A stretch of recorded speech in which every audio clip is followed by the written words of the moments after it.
Hey everyone, welcome to ELI, the place where you get your daily dose of inspiration for entrepreneurship. And today we have with us Mr. Gurmeet Singh Arora, who is the founder of Flax Healthy Living, which is a brand for consumers that provides healthy meals delivered to their doorsteps. Hi Gurmeet, welcome to ELI. Hi, Priya. Hi. Thank you for having me here. It's our pleasure. I would request you to introduce yourself to our audience, please. Yes. So my name is Gurmeet Arora. I started Flax about 6 years ago now. But interestingly, that I think everybody will find it interesting that I was a professional DJ, Mhm, and I used to have a 15-year long career in music. Used to compose music. I had a music album with Universal Music India, mhm, and I used to have nightclubs and restaurants back then. And from there to now, my journey has been very, very interesting for me. It's been a roller coaster ride. That from being an artist to being an entrepreneur, it's been a great learning curve. mm. Would love to cover, we'll talk about your journey, but first let's Yeah, yeah. set the context by, understanding what kind of business you are into. Tell us a bit about Flax Healthy Yes. Living and other brands that you operate.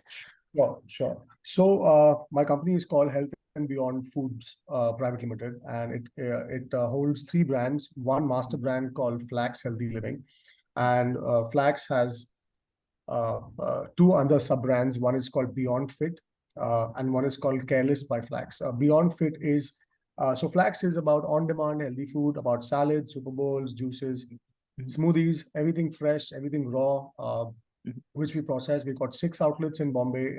We have two in Bangalore, and that's mainly Flax. And then we have Beyond Fit by Flax, which is mainly a subscription model where people sign up for a meal plan business, and that's when our nutritionists get in touch with them, and we help them achieve their health goals. So, for mhm, example, if you're diabetic or if you want to gain muscle or you want to lose weight, this is where we come into play, and we give you a monthly plan, and we give you gourmet style food at your doorstep, which is not frozen, made specially by our nutritionists and our chefs. mhm, And that's the model of Beyond Fit. Um, Careless by Flax is as its name suggests, it's careless. That means we have to care less and eat more.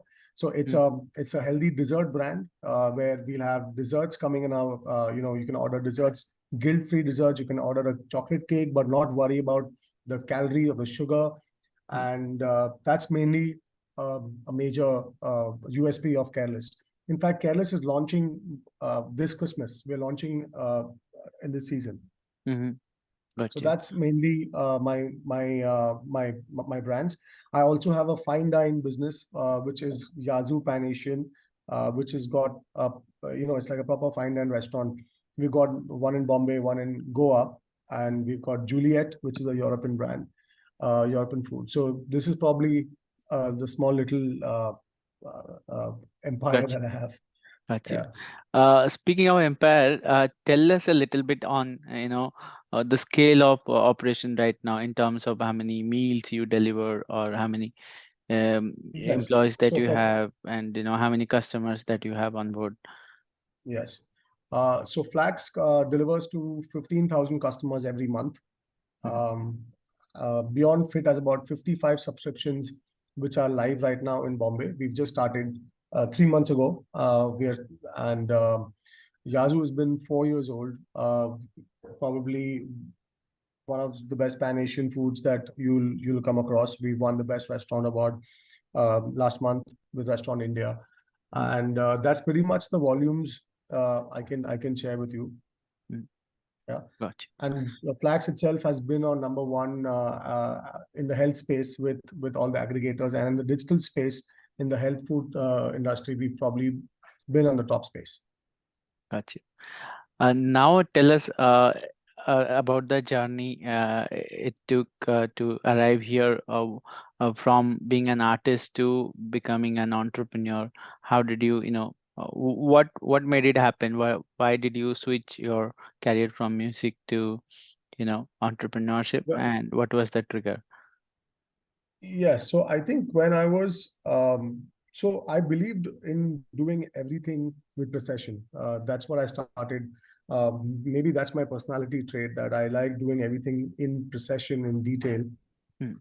Not perfection as such, but at least I want to look into minor details of everything that I do.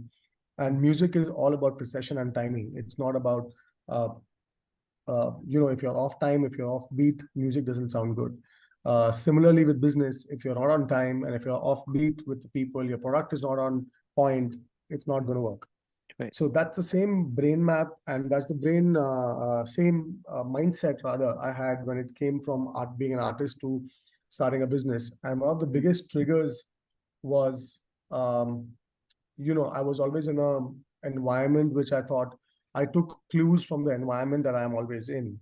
My Mhm. observations are very high. I was listening and I was watching everything very closely.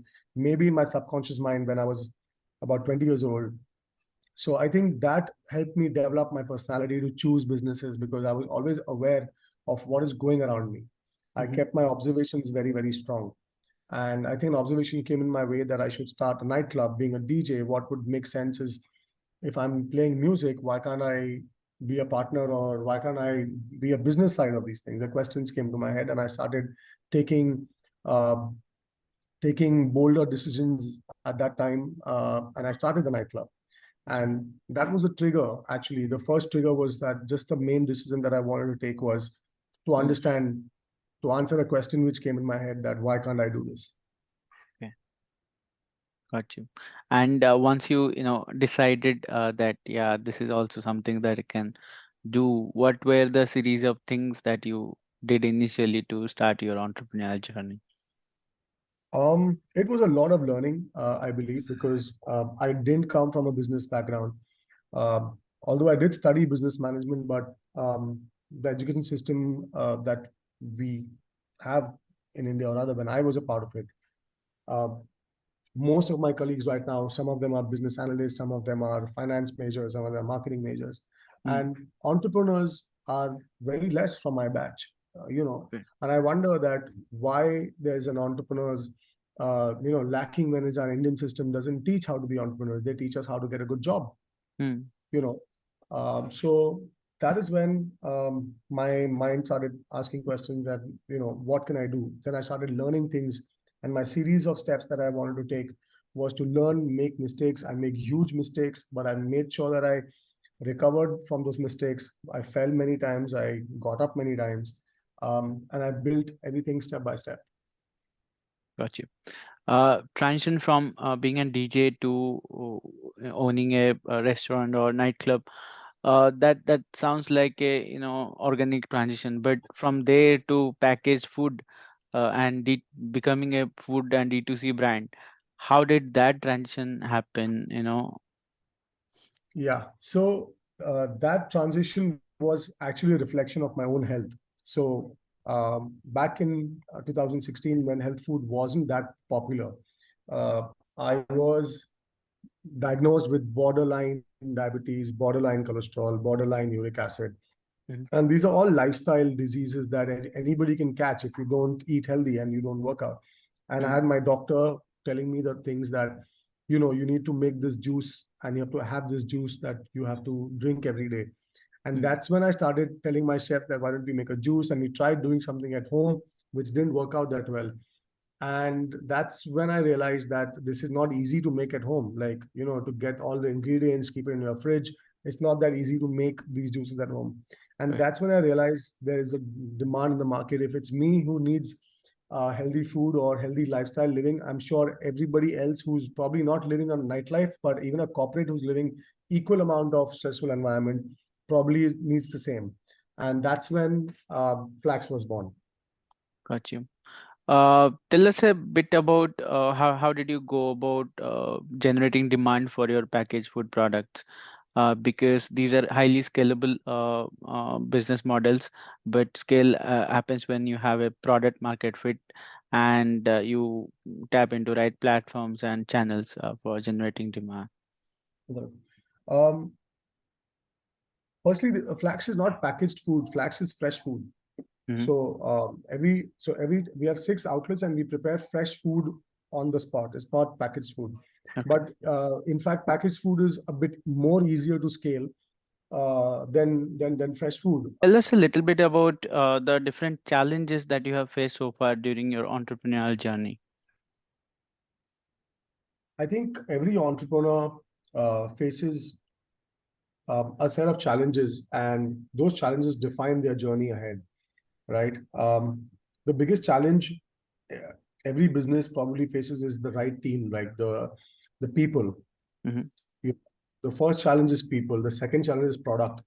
The third is placement.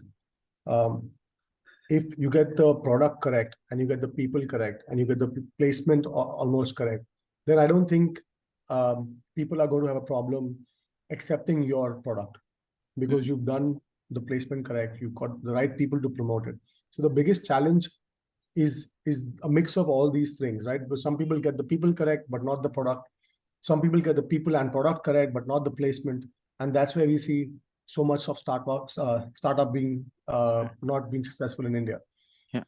That's probably one of the reasons that the mix is probably not achieved. And I'm not saying that everybody needs to achieve 100% of all of these three. Even if you get a good mix, about 80-90% of each one of these things, you will build you will build the rest of it on the journey which is coming your way.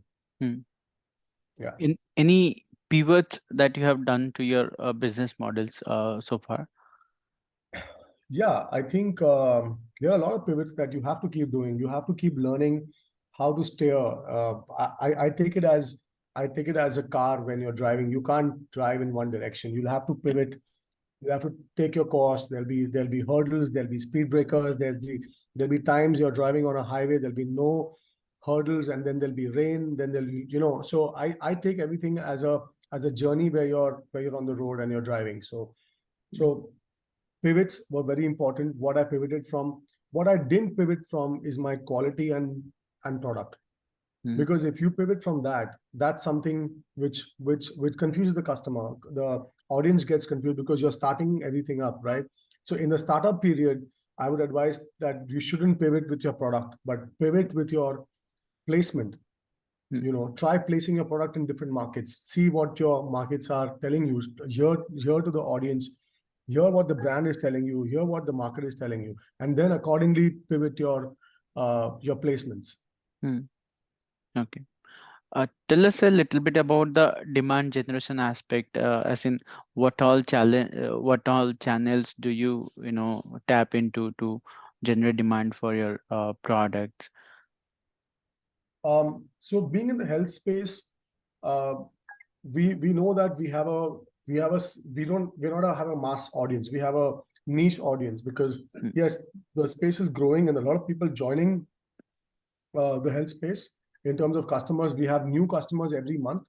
mm, So the main focus to generate demand becomes more on the digital side, more on the educating side. People who already know about health food and they are aware about conscious eating. They mm, are probably an audience which has been tried our food over the years and they have been with us, or they want to try some other food, which is fine because they know what to eat and what that does to their body. But people who don't know about healthy food, that is my target. And mm, that's when we want to tell them that how healthy food can change your life. mm. So to answer your question in directly would be to generate demand with education. Got you.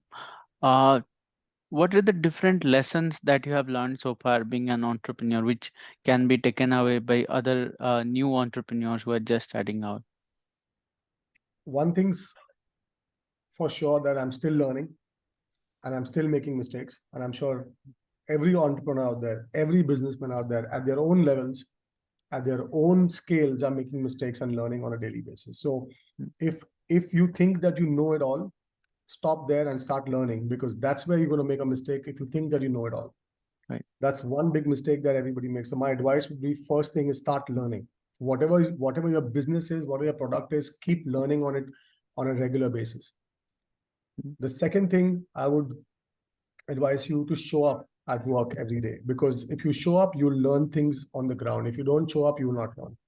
mm, I was reading a book. They're saying that even if you show up half the time of the year, at the time that you have to be, that will work out for you. mm, So the idea is to be there with your team. The idea is to Be there in skin and bone, not just be there remotely and phone calls. Be there on the ground, lead them, hold their hand when they are falling. They need to be held tightly, and that's when you come in the play. Got you. Can you tell us about some of the failures that you did or went through, or mistakes, common mistakes that you did during your entrepreneurial journey, which we can learn from? um, Number one, don't believe everybody. Believe your numbers. Believe what your reports tell you. Don't believe people. Believe what numbers are saying. Mhm. Number two, hiring mistakes are the biggest mistakes that these people that like today's generation is making. Great. Because we are in need of hiring people. We are in need of getting new people, new talent. We think that somebody will come and they'll solve this problem. Let me Mm. hire this person. Let me tell you, nobody is a magician here. Nobody can create this magic for you as much as you can create the magic for yourself. So hiring the right team is very important. But if you are thinking that that is the only solution, that is not the solution. Mhm. Okay. Yeah. Um, More or less, I think uh, in a nutshell, this is what it is. But if you go into the details of the business, then there's marketing, there's product mix, there's placement, there's pricing, there's how your campaigns are behaving, how to pivot, when to stop, when to start. That's something which you learn over the period, and I think that's something you'll only learn with experience. You'll fail a couple of times before you understand, but the idea is not to give up. Got you. My last final question for you.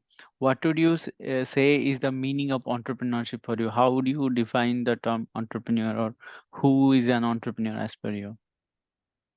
I think an entrepreneur is somebody who embraces journey, uh, who doesn't look for destination. And I think today's it's a little opposite of what's happening today. Entrepreneurs are becoming entrepreneurs because they want to reach a certain valuation. They want a certain Mm. reach in certain position, certain number, or certain funding, which I feel is fine. But I don't think a real entrepreneur has to embrace journey. Money will flow if you embrace your journey. If you can live your numbers, you can live your brand. I don't think anybody can stop you from getting funding. Awesome. So, on this note, Gurmeet, we are at the end of the session. Thanks for your time, and it was a Thank great you. pleasure to have you on our platform. Thank you so much.